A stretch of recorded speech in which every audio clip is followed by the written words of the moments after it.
Hey everybody, welcome to the Leader Lab. This is Leadership Shorts, quick thoughts to help you level up your leadership. My name is Chad Wright. I am the founder of Forward Partners, and I am joined by my partner in podcasting, Emily Graysdeal. Emily, what are we talking about today? You and I had a fascinating conversation the other day. Yes, we did. About the difference between a leader and a dictator. Yes. And how we can all kind of accidentally become dictators. Yes. So I thought that'd be kind of a good conversation. I think that'll be really interesting because I think we're all capable of moving into dictator mode, and we're not always aware of it. And when we do a lot of damage. Yes, that's what we should call this episode, is Accidental Dictator. And I think that the real distinction there that we need to think about is that dictators tend to create an environment based on fear. They create an environment where it's scary to talk to them, to engage them, to challenge them even. Right. And this all came out of a story I was reading about this dictatorship where they were being attacked by another country. And the reality is the army was going to be overrun. And part of the reason they ended up being overrun is they were too scared to go tell the dictator, we're about to be overrun. Yes, this is happening. Yeah, and so nobody would do anything about it. And so that really triggered something in my mind because, you know, we talk a lot about being steady when people bring us problems, right? Our responses as leaders have so much weight. And so if you bring me a problem and I just blow up at you, I can't believe you would do this. What in the world were you thinking? I'm not doing that again. You're never bringing me another problem again, right? That is kind of a sign of a dictatorship, right? You're creating that environment of fear. And I think leaders, we work with them to create an environment based on hope, based on excitement and purpose and impact. And so I think this distinction really matters a lot. Yeah, because especially if you're not taking your problems to the leaders because you're in fear and you don't want to, then it really becomes you're isolated and you're dealing with it alone. Yes. Instead of as a group. Yeah. And that's how problems can begin to genuinely grow from, hey, we've got this problem we need to deal with, but I'm scared to, oh, this is an actual threat. This is an existential problem that we're now having to wrestle through. Snowballed. Yes. Excessively. Yeah, and you know, we talk about the health of ourselves as leaders all the time, and we talk about that healthy, average, unhealthy. I think the healthy version of us is that healthy leader that brings hope, right? I think the average version of us is very unintentionally veering into dictator mode. Like we don't want to do harm, but we are. That's that unintentional side. I think the unhealthy version of us, we want to be a dictator. Like we want to do damage. We want to hurt people. It is quicker this way. It's fine. Be afraid of me. Yeah. And so I think when we veer into that mode, even accidentally, we're doing damage. Yeah. And so we need to look at kind of some aspects of what that mode looks like, just so we understand it. We could deploy a little bit of self-awareness to hopefully not do that very often. Some of the steps so we can identify them in the future. Yeah, the first one is, and it's kind of what we've already hit on, is people are afraid to challenge us, even bring bad news to us, right? They're afraid to bring challenges. That becomes a real problem. Like we talked about, problems begin to grow and kind of like a cancer, they just expand, and then we finally find out they're a problem. We're like, oh, how are we going to deal with this now? Unaware, and then, Yes.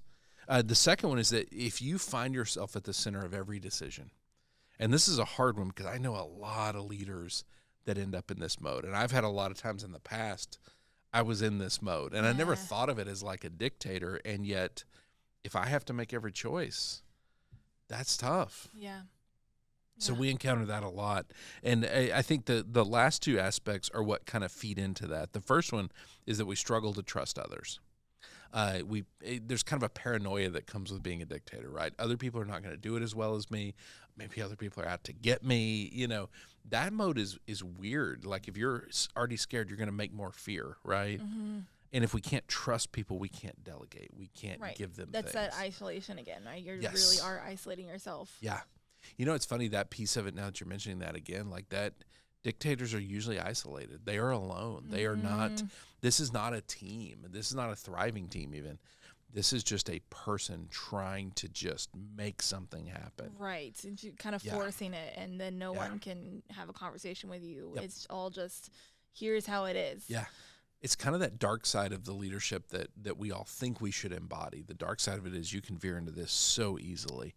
And the last piece of it, you become defensive easily, always directing blame to others. And I think this one is interesting because when you find yourself in dictator mode where you're at the center of every decision, every choice that happens in your organization, It's funny how often those people are also then simultaneously mad at everyone around them for not making decisions. Well, I know how important it is whenever I'm dealing with a problem or something and that I need to have a conversation about it, to think it through, right? To process it, I need to have that conversation, whatever that may look like, whatever problem, And so I think that if you put yourself in a spot to where you are kind of isolated and you are at the center of the decisions and you aren't able to go to people and talk about it, then really you have made it to where you're in your head and you're just kind of mulling the problem over constantly and making it probably bigger than it really is. So, And that's where that idea of anger and paranoia and all these other things comes in. And you're right, it is very isolating. We had an episode a couple back where we were talking about the idea of vulnerability. I don't know that a dictator knows how to be vulnerable. And so I think that's a distinction. Am I leading or am I dictating? And so I think this is a really interesting idea that we are probably all very guilty of in different areas of our life. So I'm glad we had that conversation the other day. I'm glad we're talking about it here. Leaders, think about that with your next encounter you have with your team. When you walk away from it, was I in dictator mode or was I in leader mode? Did I create hope and inspiration and excitement and purpose, or did I create fear? Because that distinction can bring so much life to your people. And so be cognizant of that. Be cognizant of the fact that your leadership health will often decide whether you show up as a leader or a dictator. Get up, invest in yourself to be that healthy version of a leader every single day.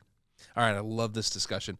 Emily, if people want to send us ideas for episodes or questions or quotes, where do they send them to? lab@forwardpartners.net. lab@forwardpartners.net. If they want to send us... No, they already sent those. Yep. If they want to find us on the socials, again, it's almost lunch. We're, as usual, waiting on Chick-fil-A, and I'm breaking down fast. So if people want to find us on the socials, where do they find us? @ForwardPartner. @ForwardPartner. Emily, thank you for this. Audience, thank you for your patience. Ben, thank you for producing. Wilco Workspaces, thank you for partnering with us. We will see you next time right here in the Leader Lab for Leadership Shorts.